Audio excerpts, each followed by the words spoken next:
रात के करीब 2:30 बज रहे होंगे। नाइट शिफ्ट करने के बाद मैं पैदल ऑफिस से घर की ओर लौट रहा था। वाहन न होने के कारण बीते 1-1.5 साल से महानगर की सूनी बियाबान और लंबी सड़कें हमसाया बनकर मेरे साथ चलती हैं।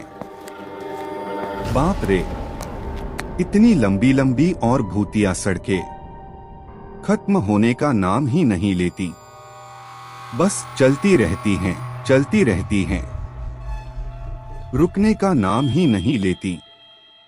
कहीं ऐसा घनघोर अंधेरा कि पैर कहाँ पड़ रहे हैं पता ही न चले, तो कहीं खंभों की लाइट से फूटते सफेद झिलमिलाते प्रकाश में नहाती सड़कों की खूबसूरती देखते ही बनती है। रोजाना का रूटीन होने के कारण अब इन सूनी और अंधेरी सड़कों से डर नहीं लगता।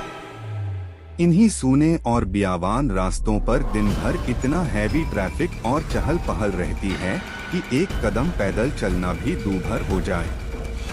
मई की बेरहम गर्मी, माथे से चूटा पसीना और ऐसे में अचानक हल्की हल्की ठंडी चलने लगे।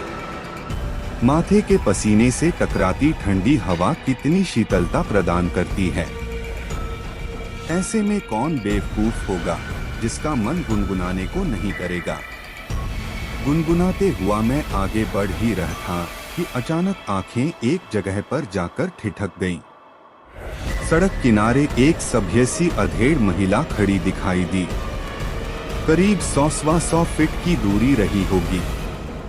कंधे पर छोटा सा बैग लटका था, वहीं पैरों के पास भी एक ब्रीफकेस जमीन पर रखा दिखाई दिया। सफेद प्रिंट वाली साड़ी से जिस करीने से उसने अपना सिर ढक रखा था, उससे तो वो किसी भले घर की ही गृहिणी ही लग रही थी। लेकिन इतनी रात गए, वो भी शहर के भीतर से गुजरने वाले हाईवे पर, कुछ अजीब सा लगा।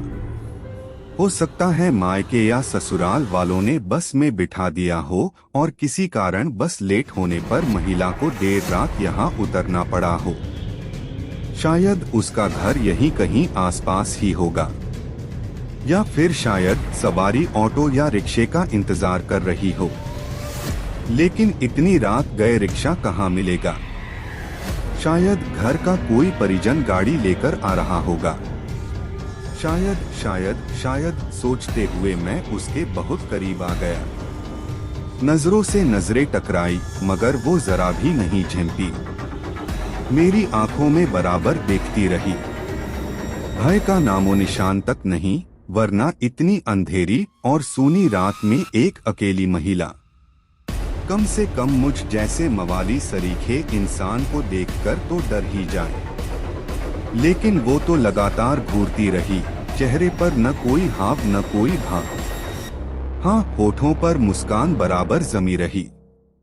मैं ही झेंप गया। मुझे ही नजरें हटाना पड़ी, कहीं ऐसी वैसी तो नहीं। फिर एकदम से सिर झटक दिया। होगी कोई, मुझे क्या लेना देना। मैं तेजी से कदम बढ़ाता हुआ अनजान महिला को क्रॉस कर गया। अनजाने डर और शर्म के मारे मैंने फिर पलटकर नहीं देखा। न जाने वो क्या सोच बैठे। चलते चलते मैं दूसरी सड़क पर आ पहुंचा।